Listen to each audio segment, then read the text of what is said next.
पश्चिम बंगाल को आप लोग ठीक दिशा से नहीं देखेंगे तो एक दिन पश्चिम बंगाल भी बांग्लादेश से जुड़ा हो जाएगा, क्योंकि जय बांग्ला बोल के पूरा विरोधी पक्ष को कुछ रहा है। ये सुन लीजिए, वहाँ पे इतना तुष्टिकरण हो रहा है, इतना तुष्टिकरण हो रहा है, इतना तुष्टिकरण रहा है। जो खड़ा है ना, इन लोग का भी इसके बाद 10 साल का बोलने के बाद खड़ा नहीं होगा। वहाँ पे मुस्लिम राष्ट्र का शासन चालू हो गया। पश्चिम बंगाल के बिष्णुपुर से सांसद चुने गए सौमित्र खान ने जो कुछ संसद में बोला, कुछ वैसी ही तस्वीरें बंगाल की सड़कों पर दिखीं। क्या ये पश्चिम बंगाल में तालिबानी एंट्री का भयानक ट्रेलर है? बंगाल की सड़कों पर लगी शरिया अदालतों का सच क्या है? बंगाल की महिला मुख्यमंत्री ममता बनर्जी क्यों खामोश हैं? सबसे बड़ा सवाल है, ममता बनर्जी के नाक के नीचे कितने संदेश खाली बन गए हैं? बंगाल से आई ये तस्वीरें क्या किसी भी सभ्य समाज के ऊपर तमाचा नहीं है? सवाल है, बंगाल की जनता ने जिन्हें वोट देकर अपनी रक्षा के लिए सत्ता में बिठाया है, क्या उन्हें सिर्फ एक वर्ग विशेष के वोट बैंक की चिंता है?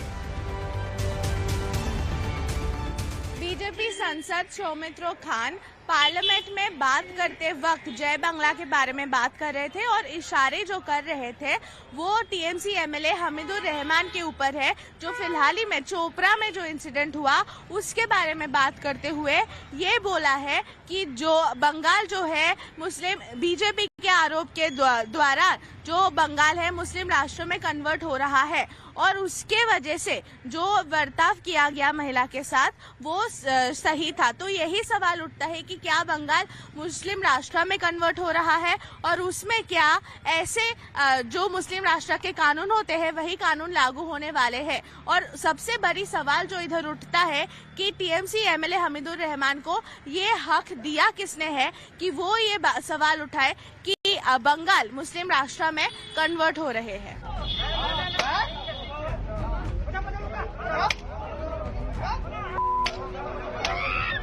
আমাদের মুসলিম কাস্টের সামাজিক আচার বিচার হয়ে থাকে, বিচারটা যেইভাবে হওয়ার কথা ছিল তা না হয়ে বিচারটা বেশি বেশি হয়ে গেছে।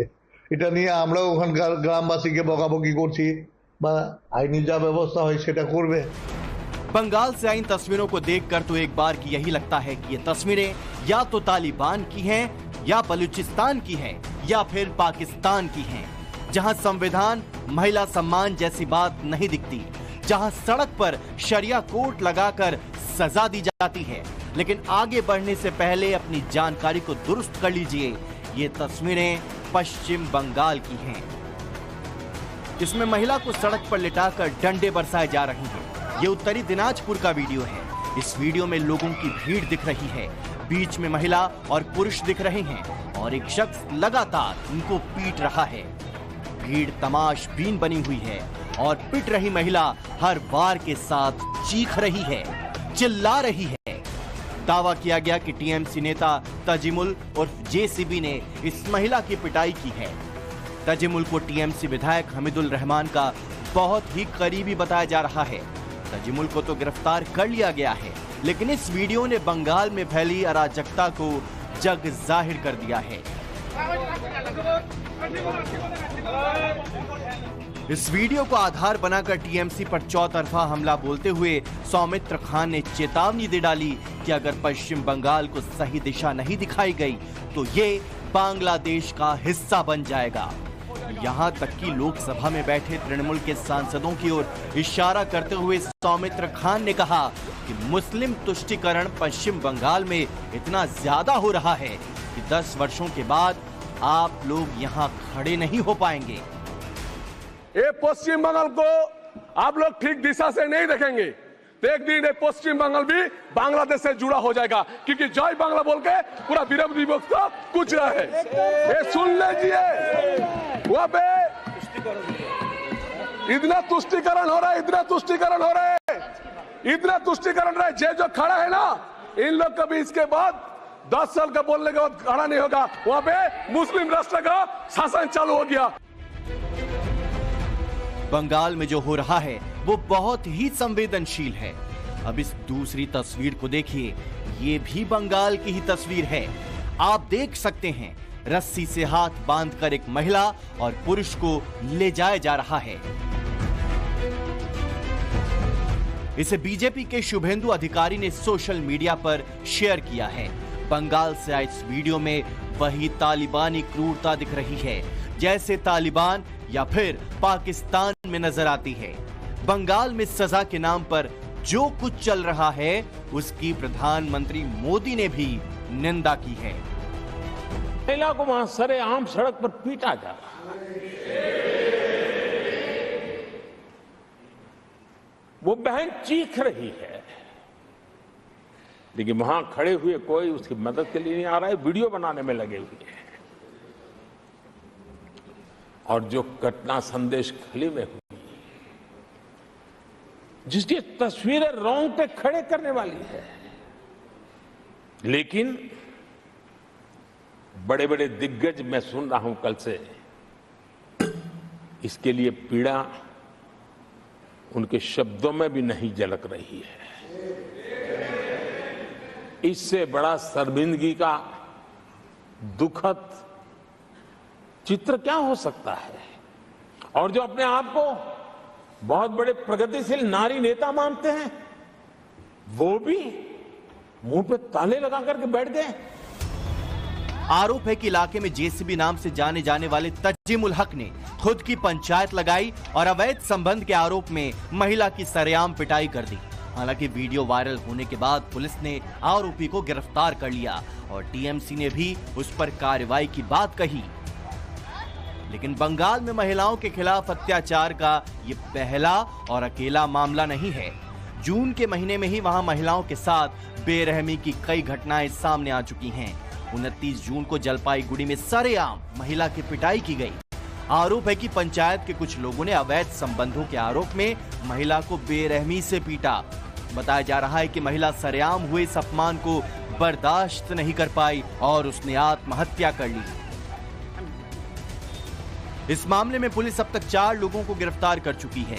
पश्चिम बंगाल में चुनाव के बाद हिंसा की घटनाओं पर सियासत गर्म होती जा रही है। आरोप है कि बंगाल में बांग्लादेश से लगातार हो रही घुसपैठ और बांग्लादेश से लगे पश्चिम बंगाल के जिलों में बढ़ रही मुस्लिम आबादी पर भी लगातार सवाल उठाए जा रहे हैं। ऐसी रिपोर्ट है कि बांग्लादेश से सटे पश्चिम बंगाल के इंटरनेशनल बॉर्डर के पास के इलाकों में मुस्लिम आबादी दिन प्रतिदिन बढ़ती जा रही है। दावा किया जा रहा है कि पिछले कुछ दशकों में बंगाल के इंटरनेशनल बॉर्डर के आसपास के इलाकों की डेमोग्राफी तेजी से बदली है। 2011 की जनगणना के आंकड़े भी बताते हैं कि 2001 से 2011 यानी 10 वर्षों में पश्चिम बंगाल की मुस्लिम आबादी में बेतहाशा बढ़ोतरी हुई है। जनगणना के आंकड़े बताते हैं कि पश्चिम बंगाल में 1971 में करीब 78% हिंदू और 20.5% मुसलमान थे। 1981 तक हिंदुओं की संख्या घटकर 76.9% हो गई, वहीं मुस्लिम आबादी बढ़कर 21.4% हो गई। 2001 तक हिंदुओं की जनसंख्या और घटी और ये 72.5% हो गई, वहीं मुसलमानों की जनसंख्या बढ़कर 25% हो गई। वहीं 2011 की जनगणना के आंकड़े बताते हैं कि पश्चिम बंगाल में हिंदुओं की जनसंख्या 70.54% है, वहीं मुस्लिम आबादी बढ़कर 27.01% तक पहुंच गई है। 2011 के बाद भारत सरकार की तरफ से जनगणना नहीं हुई है, लेकिन दावे किए जाते हैं कि मुस्लिमों की आबादी बंगाल में और बढ़ी है। जनसंख्या के मामले में मुस्लिम समुदाय पश्चिम बंगाल के 3 जिलों में आगे है, खासकर बांग्लादेश से सटे हुए इलाकों में। दावा किया जाता है कि पश्चिम बंगाल के 8 सीमावर्ती जिलों में 1971 से लगातार बांग्लादेशी मुस्लिम घुसपैठिए बस रही हैं। ये जिले हैं उत्तरी दिनाजपुर, दक्षिण दिनाजपुर, मालदा, मुर्शिदाबाद, नादिया, उत्तर 24 परगना, दक्षिण 24 परगना और हावड़ा। जनसंख्या के आंकड़े बताते हैं कि इन जिलों में मुस्लिम आबादी 35 से 40% हो गई है। 1971 से अभी तक इंटरनेशनल बॉर्डर के पास के इन इलाकों में हर 10 साल में मुसलमानों की आबादी 3% से 5% तक बढ़ी है। वहीं दूसरी ओर इन 8 जिलों में हिंदू जनसंख्या में 3% तक की कमी बताई गई है। मुर्शिदाबाद में मुस्लिम आबादी 69.5%, मालदा में 53.3%, उत्तरी और दक्षिणी दिनाजपुर में 42.8%, बीरभूम में 39.6%, उत्तरी और दक्षिणी 24 परगना में 36.1%, हावड़ा में 30%, वहीं नादिया में 26.76% मुस्लिम आबादी हो गई है। बंगाल की डेमोग्राफी में आए बदलाव के पीछे सियासत और मुस्लिम वोट बैंक के लालच को सबसे बड़ी वजह माना जाता है। ओबीसी के तहत मुस्लिम आरक्षण के केस में भी ये बात शीशे की तरह साफ हो गई है। ओबीसी के तहत मुस्लिमों को भी कई राज्यों में आरक्षण मिलता है, लेकिन बंगाल में अलग ही खेल हुआ। 2010 के पहले वेस्ट बंगाल में 66 जातियां थी टोटल, जिनमें से सिर्फ 12 जातियां मुसलमानों की थी। लेकिन 2010 और 2011 के बीच में सीपीएम का जो सरकार था, उन्होंने अपने वोट बैंक बढ़ाने के लिए आरक्षण के द्वारा एटलीस्ट 42 जातियों को ओबीसी क्लास का सर्टिफिकेट दिया। उसमें से ये गौर करने की बात है कि जो 42 क्लास है, उसमें से काफी सारे जातियां जो थी वो मुसलमान थे।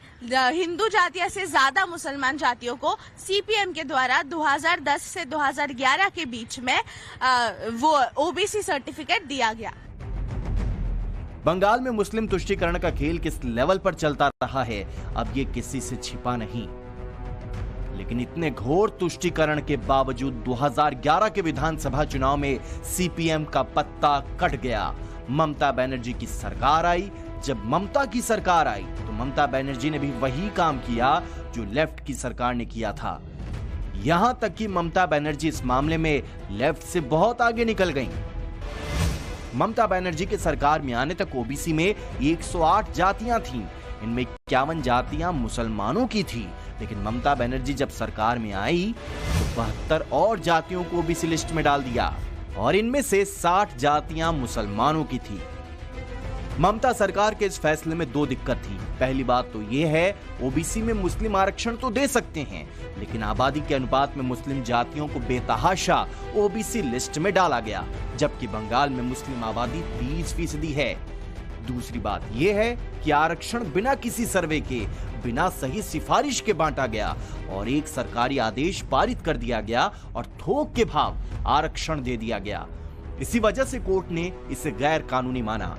पश्चिम बंगाल में मुस्लिम वोट बैंक बनाकर वोट तो लिया गया, लेकिन मुसलमानों का क्या हाल रहा, बंगाल के मुसलमानों की स्थिति देख लीजिए।